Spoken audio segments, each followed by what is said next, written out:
নমস্কার বন্ধুরা, আশা করছি খুবই ভালো আছেন।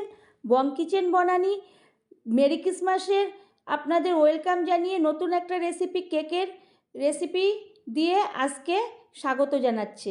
আমি যে রান্নাটি করব সেটা সম্পূর্ণ পদ্ধতিতে একটি কেক করব, তার জন্য যা যা নিয়েছি আমি দেখাচ্ছি। অনেকে অনেক রকম করে হয়তো করে থাকেন, আমি কিভাবে করলাম দেখবেন। প্রথমে আমি চিনিটাকে একটা মিক্সিং জারে গুঁড়ো করে নিয়েছি।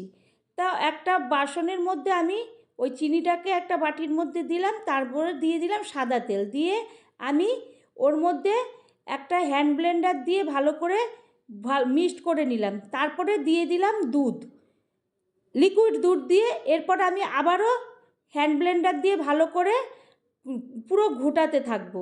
তারপরে আমি দিয়ে দেবো অল্প অল্প করে ময়দা দিয়ে আমি ভালো করে আবারও হ্যান্ড ব্লেন্ডার দিয়ে আমি ওটাকে মিক্সড করতে থাকবো, কারণ হাতের সাহায্যে ভালো হয়, তবু হ্যান্ড ব্লেন্ডারে আরও ভালো হয়। এরপরে আমি দিয়ে দিলাম গুঁড়ো দুধ।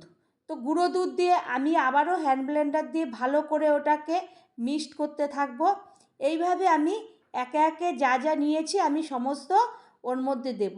এরপরে দিয়ে দেব আমি কাজু কিশমিশ, দিয়ে দেব টুটি বুটি, কারণ আমি সম্পূর্ণ একটা নিরামিষ এই কেকটা করব। এরপরে দিয়ে দিলাম বেকিং সোডা, বেকিং পাউডার দিয়ে আমি আবারও হ্যান্ড ব্লেন্ডার দিয়ে ভালো করে ওটাকে মিক্সড করব। তো বন্ধুরা, আমি কিভাবে করলাম প্রথম থেকে শেষ পর্যন্ত দেখবেন।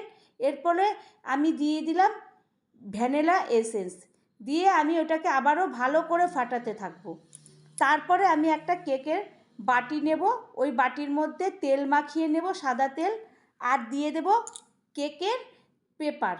সেই পেপারের মধ্যে ওটাকে আমি ভালো করে ঢেলে দেব। ঢেলে আমি ভালো করে ঝাঁকড়ে নেব, যাতে আশেপাশে কোনো হাওয়া না ঢোকে। ভালো করে ঝাঁকড়ে ঝাঁকড়ে দেব।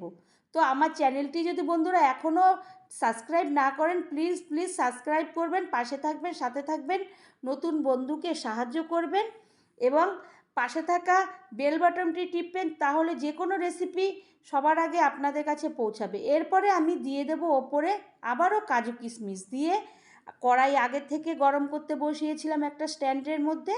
তারপরে আমি একটা গামলা দিয়ে ভালো করে ঢেকে দেব। কিছুক্ষণ পরে আমি তুলে দেখব আমার এই কেকটা হলো কি না। তো আমি কিভাবে বন্ধু এইভাবে করলাম আপনারা দেখবেন, প্লিজ আমার পাশে থাকবেন এবং আমার এই রেসিপিটাকে কমেন্ট করবেন, তাহলে আমি বুঝবো যে আমার ভালো হলো না খারাপ হলো। তো আপনারাও বাড়িতে একবার করবেন। আবারও কোনো নতুন একটা রেসিপিতে আপনাদের সঙ্গে দেখা হবে। ততদিন বড়দিনের শুভেচ্ছা দিয়ে আমি আপনাদের স্বাগত জানিয়ে আমি আজকে এই কেকের পদ্ধতি শেষ করলাম। ধন্যবাদ।